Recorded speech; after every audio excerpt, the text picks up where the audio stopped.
Well, there you go. From 1979's Get the Knack album, the classic debut album from the Knack, we just heard My Sharona here on WFDU FM. The Knack formed in Los Angeles. You guys know the songs. My Sharona, Good Girls Don't, Can't Put a Price on Love, Baby Talk Sturdy, Rocket of Love.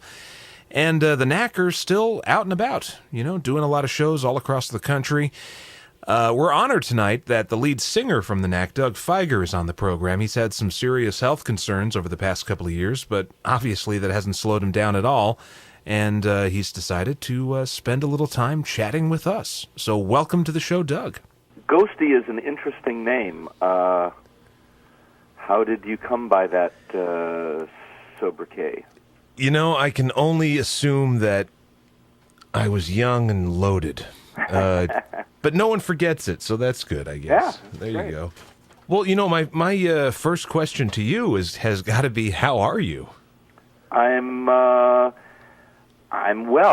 I'll find out more on Tuesday when I get scanned. Uh-huh. I'll have a better idea of how I am exactly. But I feel great. And as of my last checkups and stuff, I'm doing pretty good. Well, that's great to hear, and of course, we wish you all the best. And, I started off with My Sharona, and I guess we have to talk about that song, because if ever there was a ubiquitous song that winds up on a zillion compilations, I mean, it's in television shows and movies, it's everywhere. Thank God. Yeah. And I do, every day. Yeah, I'll tell you, because, it's a song that... the gift that keeps on giving. It is. And when did you guys start letting that go into movies and TV shows? We didn't really license it and start licensing it until about 10, 15 years ago. So for the first 15 years of its life, it basically was just a radio song. Right. Then we started licensing it because, radio wasn't going to play any of our new music, and the only way to get your music out in front of people anymore is television, movies, and commercials. I think, though, it's also because, that song doesn't sound like it belongs to any era, It's got a timeless quality to it. Well, I think that the Knack plays timeless music, and I think our recordings are also timeless sounding. They don't... we never went in for the sort of gimmicks of the day, right? And so it's My Sharona could have been recorded last week, or it could have been recorded in the '60s, or in the early '70s. I mean, it was from the late '70s, early '80s, but it really is a timeless record, and I think the Knack is a timeless kind of band. So. And people forget that even though My Sharona is the biggest hit, obviously, that we've ever had, we have a lot of other hits. Well, yeah, you have Baby Talk Sturdy. Baby Talk Sturdy, right. Good Girls Don't, Can't Put a Price on Love. Sure. And then the turntable hits that we had off the first album that were played on the radio a lot but weren't released as singles, like She's So Selfish or right. Frustrated, Let Me Out. I mean, things like that. I spoke with somebody not long ago. I think it was within the last year when we did a show. And after the show, this person came up to me and said, I thought I only knew a couple songs by you guys.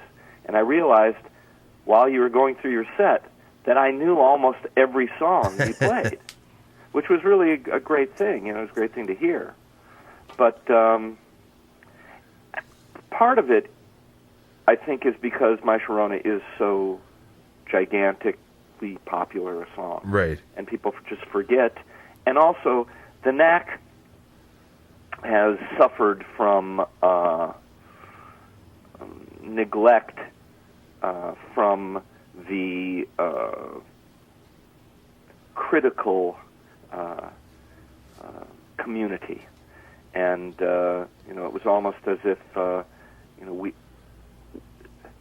there was a lot of misinformation presented about us for whatever reason, and one of the bits of misinformation is that we're a one-hit quote wonder, Right.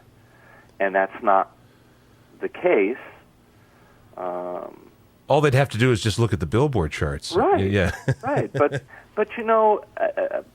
it is what it is. I mean, Well, I have to tell you, I probably heard Good Girls Don't when I was about a couple years after it came out.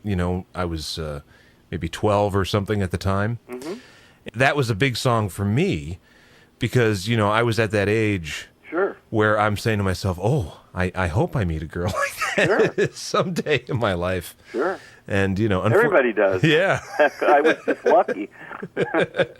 You mentioned critical neglect, and there was a kind of weird backlash against you guys when you first came out, and I don't know if it was about maybe the lyrics on the album or the way you guys presented yourself. What was that all about? We seemed to come out of nowhere. Right. And got gigantic. And because it's not happening for them or the groups or the musicians that they like, they took it out on us for some reason. We were just a rock and roll band playing fun music well. Right. And that was a knock on us. They play their instruments too well. It's like, what? We always got the rap that we were, sort of these Beatle clones, and that never made any sense to me because I don't think the Knack's music sounds at all like the Beatles. Maybe a song here or a song there, but what band since the Beatles hasn't taken, a cue from them? Right. But the two bands that really we tried to emulate were The Who and the Kinks. Those were the two bands that we modeled ourselves after. The bands that we were listening to of the time, or the people that we were listening to, were Elvis Costello, mm-hmm.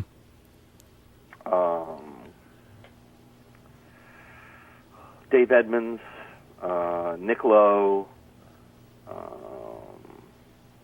Who else did we like at that time? But certainly everything that had come before, all Right. the things from the 60s and into the 70s. In the 70s, we loved Steely Dan, 10cc. Who else? I loved the Bee Gees. Right. Anything that's good. I mean, I never understood why people put disco music down. I thought it was great. I still do. Now, you guys, you put out your first 3 records, and then, what kind of happened there? Well, we had been on tour or in the recording studio for 2.5 years. I'd had, in 2.5 years, the equivalent of about 4 months. I mean, if you combine all the time I had off, mm-hmm. about 4 months in 2.5 years. And it's like Robbie Robertson said in The Last Waltz, the road is a damn impossible life. And it's the truth. And by the time that the third album came out, we had to go out and do yet another tour. I just had it. I didn't want to do it anymore. Particularly with the drummer, with Bruce. Right. Bruce and I just didn't get along. It was oil and water, fire and gasoline. It just didn't work. He was a great, great drummer, a wonderful drummer, one of the great musicians, one of the great drummers, I think, in rock and roll history. But his personality and my personality were not copacetic. Mm-hmm. And so it was like, life's too short. Right. When did it all finally come back together? Well, I put my life back together, just on a personal level. I got sober after we stopped playing, because I don't really consider it like we broke up, because it wasn't really like that. It was just, I said, I don't want to do this. I didn't say I never want to do this. Right.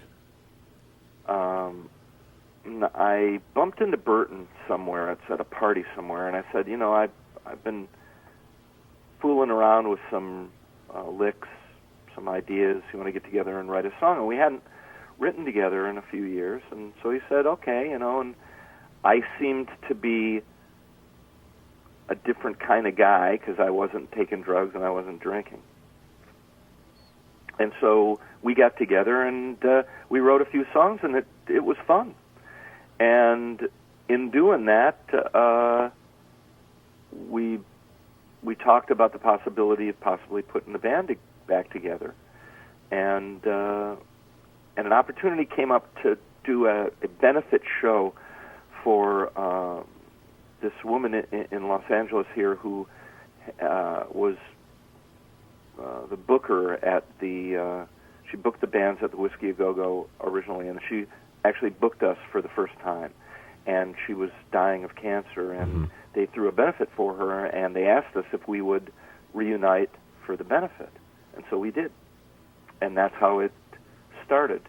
And then some manager guy saw us and said, hey, I can get you guys gigs. Right. You guys are pretty good. I can get you guys some gigs. And so we started playing gigs on the West Coast. And it was the four of us. And then, again, within a year, problems started cropping up between me and Bruce again. And Bruce left. And we got another drummer. As a matter of fact, the drummer that we got was the same drummer that we have now, who's come back to us, Pat Torpy. Right. And we started writing songs for what became our fourth album, which was Serious Fun.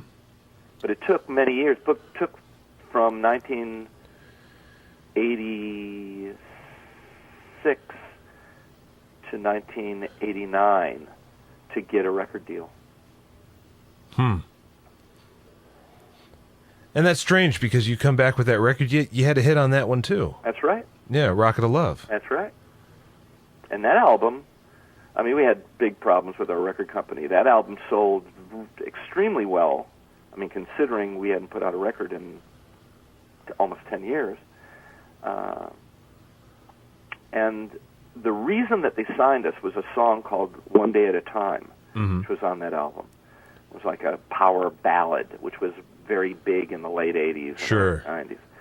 And the reason that the company signed us was that song. And after we had Rocket of Love, which was our hit, which was on FM radio, our AOR hit. Right. They were supposed to come to CHR, AM radio, with One Day at a Time, and they decided to shelve the album for whatever reason. I can only speculate. I heard from people at the record company why, and it boiled down to perception. Perception of the band in the market, in the radio world, and the fact that it was a brand new record company, and the record company didn't want to be tarred with the brush of the Knack, so they shelved the album. And even though the album had sold based on Rocket of Love very, very well. The music industry is it's a difficult one to understand.